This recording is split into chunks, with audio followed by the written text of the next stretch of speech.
बिहार विधानसभा का चुनाव बिल्कुल सर पे है और अभी जो कयास लगाए जा रहे हैं, जो भी तेजस्वी के समर्थक हैं, वो इस बात का दावा भी कर रहे हैं कि इस बार जो 2025 चुनाव का परिणाम होगा वो तेजस्वी यादव के फेवर में होगा। हो सकता है ऐसा हो, लेकिन चार बड़े कारण हैं जिसकी वजह से तेजस्वी यादव मुख्यमंत्री नहीं बन पाएंगे। अगर ये चार कारण के ऊपर काम कर लें तो और बात है, लेकिन ये जो चार कारण हैं इसके ऊपर तेजस्वी यादव को काम करना होगा और इसी के बारे में मैं आज आपको बताने भी वाला हूं। क्या है वो चार बड़े कारण, उससे मैं आपको रूबरू कराऊंगा। लेकिन उससे पहले, मेरा नाम है रजत और आप देख रहे हैं जनता जंक्शन। सीधे सीधे चलते हैं उन कारणों के ऊपर और आप देख लीजिए इस तस्वीर को। इसमें चार स्लॉट बनाए गए हैं और चारों स्लॉट को एक एक करके मैं आपको समझाने वाला हूं और आप ये समझ भी जाइएगा कि आखिर वो चार बड़े कारण कौन कौन से हो सकते हैं। सबसे पहला और सबसे बड़ा कारण है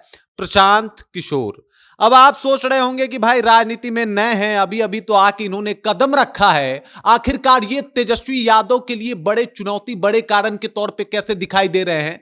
या फिर आप ये भी सोच सकते हैं कि प्रशांत किशोर जो अभी राजनीति में ठीक से स्टेबल भी नहीं हुए हैं, ये उनका पहला विधानसभा का चुनाव होने वाला है, वो आरजेडी की इतनी पुरानी विरासत को हिला कैसे सकते हैं। तो आप समझ जाइए, आप समझिए इस बात को कि तेजस्वी यादव और इनकी पार्टी का सारा जो ध्यान है वो सिर्फ और सिर्फ अब प्रशांत किशोर के ऊपर है। सबसे पहले जगदानंद सिंह जो कि पार्टी के राष्ट्रीय अध्यक्ष हैं, एक लेटर निकालते हैं और अपने कार्यकर्ताओं को यह बताते हैं कि इनसे दूर रहना है आपको। अब इनसे जब दूर रहना है तो मतलब सारा का सारा फोकस जो है आपका प्रशांत किशोर के ऊपर है, बाकी पार्टियों पे है नहीं, बाकी दलों पे है नहीं। ज्यादा फोकस आप प्रशांत किशोर के ऊपर कर रहे हैं और इसका फायदा बाकी दलों को हो सकता है और इस वजह से प्रशांत किशोर बड़े कारण बन सकते हैं। कुछ और एक दो कारण है। प्रशांत किशोर जो गेम खेल रहे हैं, जो दाव खेल रहे हैं, इससे भी तेजस्वी यादव को परेशानियों का सामना करना पड़ सकता है। मतलब इनका जो एमवाई का समीकरण है वो अपने पक्ष में लेके चले जाएंगे और इस वजह से कहीं ना कहीं एम जो अगर इनका इनका जो पक्ष, जो एक मजबूत पक्ष रहा है, एमवाई का समीकरण जब टूटेगा तो एम छिटक के चला जाएगा प्रशांत किशोर के पास। और अगर प्रशांत किशोर एम को अपने तरफ कर लिए, जिस तरीके का वो रणनीति बना रहे हैं, कह रहे हैं कि 75 विधायक जो होंगे वो सिर्फ मुसलमानों के कैंडिडेट होंगे, तो आप समझ जाइए कि अगर 75 कैंडिडेट सिर्फ मुसलमानों के हो गए तो इसमें कोई दो राय नहीं है कि बिहार के जो मुसलमान हैं वो प्रशांत किशोर को भी अपना नेता चुनेंगे। और कुछ भी अगर प्रतिशत वोट प्रशांत किशोर के में अगर खिसक गया, तो अगर इनका एमवाई समीकरण कमजोर पड़ गया तो मतलब जिसके ऊपर इनका चुनाव का आधार है वही निराधार हो जाएगा। और इसी वजह से प्रशांत किशोर जो है अभी तेजस्वी यादव के लिए सबसे बड़ी चुनौती है। बाकी पार्टियों को चुनौती दे रहे हैं, लेकिन प्रशांत किशोर अगर अभी किसी के लिए सबसे बड़ा चुनौती है तो वो है तेजस्वी यादव। आते हैं अब दूसरे मुद्दे पे, दूसरा रीजन पे, और दूसरा रीजन है जातीय सामंजस्य की कमी।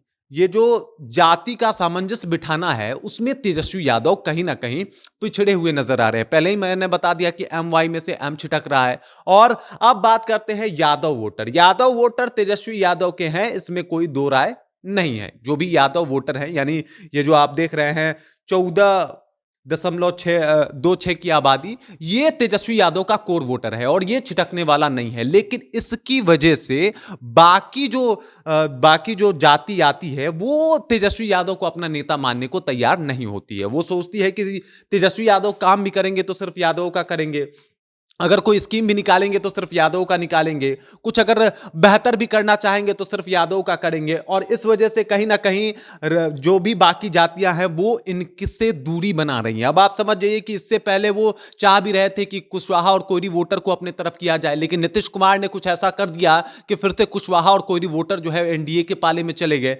मतलब कुशवाहा वाला जो इनका एक गेम प्लान था वो बिल्कुल फेल हो गया। यादव जो वोटर है, इनके कोर वोटर हैं, मुसलमान जो है वो छिटक रहे हैं, इधर उधर पार्टियों में जा रहे हैं, ज्यादातर प्रशांत किशोर की तरफ रुख करते हुए नजर आ रहे हैं। अभी तक तो यही लग रहा है, आगे क्या होगा ये देखना दिलचस्प होगा, लेकिन अभी तक ऐसा ही लग रहा है। तो इस वजह से तेजस्वी यादव जो है वो जाति सामंजस्य बिठाने में बिल्कुल नाकाम नजर आ रहे हैं और ये एक बड़ा वजह हो सकता है कि तेजस्वी यादव इस बार भी मुख्यमंत्री बनते बनते रह जाएं। अब चलिए कुछ और वजहों के ऊपर बात कर लेते हैं। और अगला वजह है आंतरिक कलह। जो इनकी पार्टियां हैं वो आपस में ही लड़ रही हैं चुनाव। अब आप समझ जाइए कि आरजेडी है और कांग्रेस है। पहले तो इन्हीं लोगों में इतना ज्यादा कलह देखने को मिल रहा है। आप रुपौली उपचुनाव को आप ध्यान में लीजिए और वहां पे आप देखिए, वो जो रुपौली का उपचुनाव हो रहा था वहां पे सीट था किसका? सीट था लेफ्ट का। और लेफ्ट का सीट किसको दे दिया गया? आरजेडी को, बीमा भारती को। आरजेडी ने खुद से ही यह तय किया कि यह सीट मुझे मिलनी चाहिए।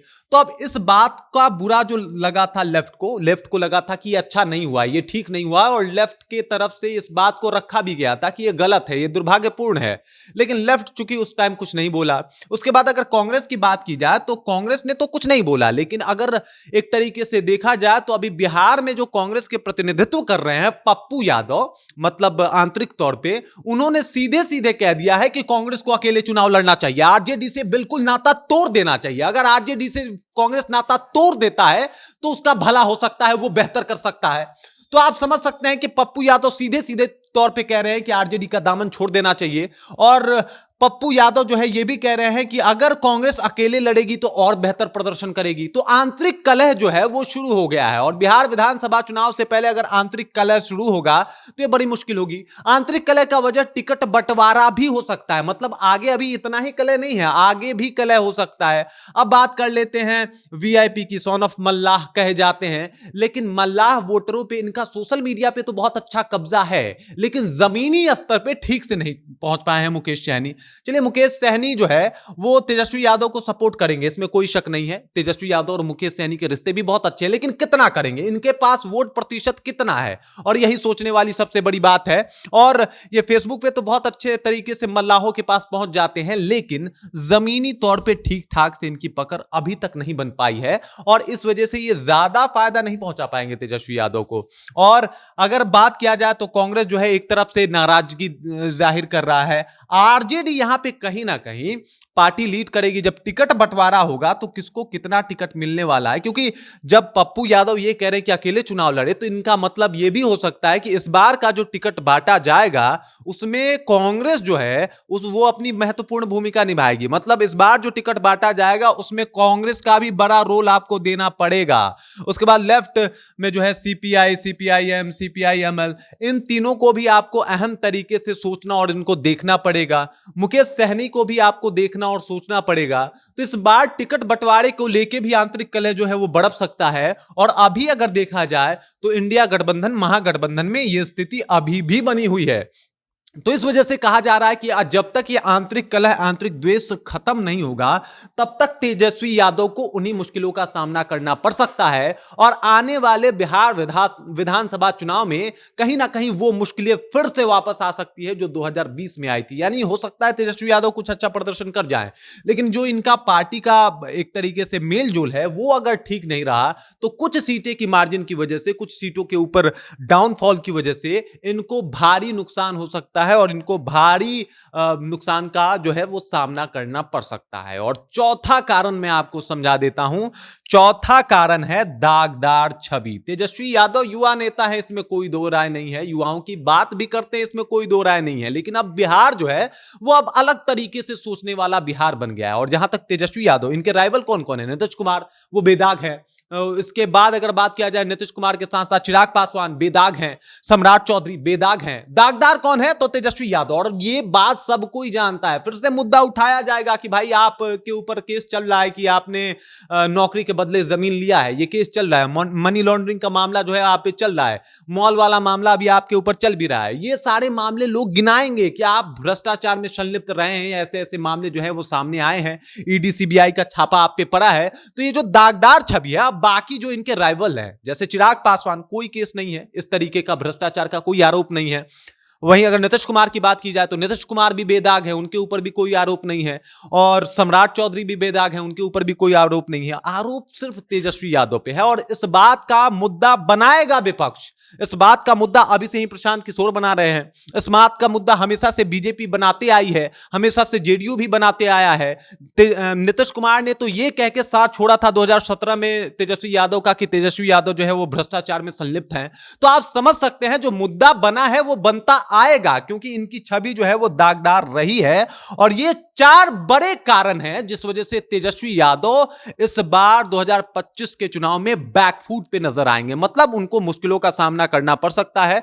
कुछ कमियों को तो ये सुधार सकते हैं, जैसे प्रशांत किशोर वाली कमी हो गई कि आपका सारा फोकस उन्हीं के ऊपर क्यों है। भाई आपको पूरे बिहार के बारे में सोचना है तो आप लकीर लंबा कीजिए, ना कि लकीर मिटाने का प्रयास कीजिए। इस तरीके का कुछ काम कर सकते हैं।